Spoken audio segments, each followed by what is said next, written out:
अस्सलाम वालेकुम। मेरा नाम हफ़ीज़ हैदर है और मैं क्लिनिकल साइकोलॉजिस्ट हूँ। आज मैं डिस्कस करने जा रहा हूँ कि बाज़ दफ़ा जो है बाइपोलर केसेस के अंदर जो है ऐसे पेशेंट देखे जाते हैं जिनके अंदर जो है बहुत ज़्यादा जो है रिलीजियस कॉन्सेप्ट आ जाता है। वो जो है अचानक से बहुत ज़्यादा नमाज़ों की तरफ तवज्जो देना शुरू कर देते हैं। इस्लाम को जो है वो पढ़ना शुरू कर देते हैं। मुख्तलिफ़ जो है वो फ़िरके जो हैं उनको जो है पढ़ना और उनको समझना शुरू कर देते हैं। और जो है कुछ ऐसे केसेस देखे जिसमें जो है बगैर वक़्त के जो है नमाज़ पढ़ना शुरू कर देते हैं, बगैर वज़ू के कुरान पाक की तिलावत करना शुरू कर देते हैं। और एक स्टेज ऐसी आती है कि पेशेंट जो है ऐसी-ऐसी बातें कर देता है कि नाउज़ बिल्ला जो है सुनने वाला जो है वो ये समझता है कि इसने जो है तौहीन रिसालत कर दी है। और बाज़ दफ़ा जो है इन्हीं वजूहात की बेस पे जो है काफ़ी सारी जो है उसकी जो है पर्सनल लाइफ़ बहुत ज़्यादा डिस्टर्ब हो जाती है, सोशल लाइफ़ डिस्टर्ब हो जाती है, ऑक्यूपेशनल लाइफ़ जो है डिस्टर्ब हो जाती है। लेकिन याद रखें कि जब जो है पेशेंट इस तरह की जो है सिम्पटम्स के साथ होता है तो उसको जो है इंसाइट नहीं होती। और वो जो है इंसाइट ना होने की वजह से बहुत सारी ऐसी जो है केयरलेस मिस्टेक कर देते हैं जिसकी वजह से जो देखने वाले होते हैं उनके ऊपर कई फतवे भी लगा देते हैं। तो जब जो है इंसान जिनके जो है मिज़ाज के अंदर तब्दीली आती है और वो जो है अपने मिज़ाज की तब्दीलियों को समझ नहीं पाते और वो जो है बहुत ज़्यादा रिलीजियस हो जाते हैं, बड़ी-बड़ी बातें करने लग जाते हैं, दावे करने लग जाते हैं, रात की नींद ख़त्म हो जाती है, बहुत ज़्यादा बोलते रहते हैं।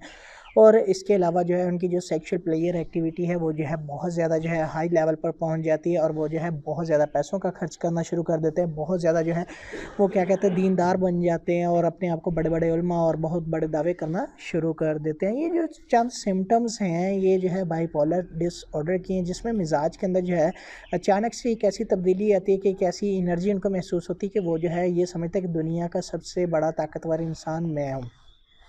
बाज़ दफ़ा बाइपोलर केसेस के अंदर ये भी देखा गया जब मैनिक फेज़ में होते हैं तो ये कि इनके अंदर जो है विजुअल और ऑडिटरी हैलुसिनेशन भी जो है आ जाते हैं, लेकिन इनकी जो सीवियरिटी होती है कुछ डेज़ के बाद जो है कम हो जाती है और फिर जो है ये ख़त्म हो जाती है। तो अगर जो है कोई शख्स जिसके मिज़ाज में तब्दीली आती है और वो जो है इस तरह की जो है उसके अंदर सिम्पटम्स मौजूद हों तो वो समझ लेना चाहिए उसे कि उसे जो है किसी साइकियाट्रिस्ट और साइकोलॉजिस्ट की ज़रूरत है।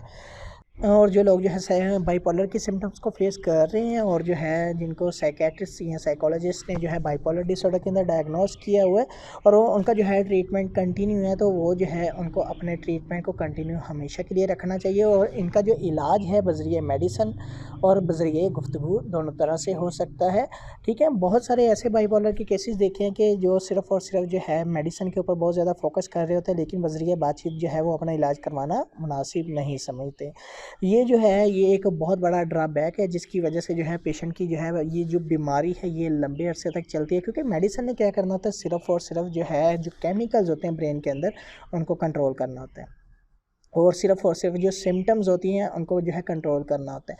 और एक्चुअल काज़ेज़ को आइडेंटिफाई करने के लिए साइकोलॉजिस्ट ही जो है उनकी सही तरह हेल्प कर सकते हैं, सही तरह रहनुमाई कर सकते हैं और उनके जो लाइफ़ के गोल्स हैं उनको सेट कर सकते हैं, उनकी लाइफ़ की प्रॉब्लम्स को मैनेज कर सकते हैं और उनको जो है एक अच्छा और सोशली एक्सेप्टेबल इंसान बना सकते हैं और ताकि वो जो है ज़िंदगी भर के लिए जो है इस तरह की बीमारी से बचे रहें, क्योंकि बाइपोलर डिसऑर्डर जो है वो मैनेजेबल है और उसको मैनेज किया जा सकता है और इसमें जो है साइकोटिक और न्यूरोटिक फीचर दोनों ही होते हैं। तो आई होप सो कि आपको समझ आ गया होगा कि बाइपोलर डिसऑर्डर क्या है, इसके सिम्पटम्स क्या हैं और इसका ट्रीटमेंट क्या है।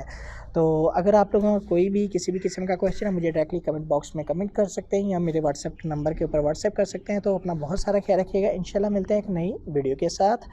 ओके, अल्लाह हाफ़िज़, अल्लाह निगहबान।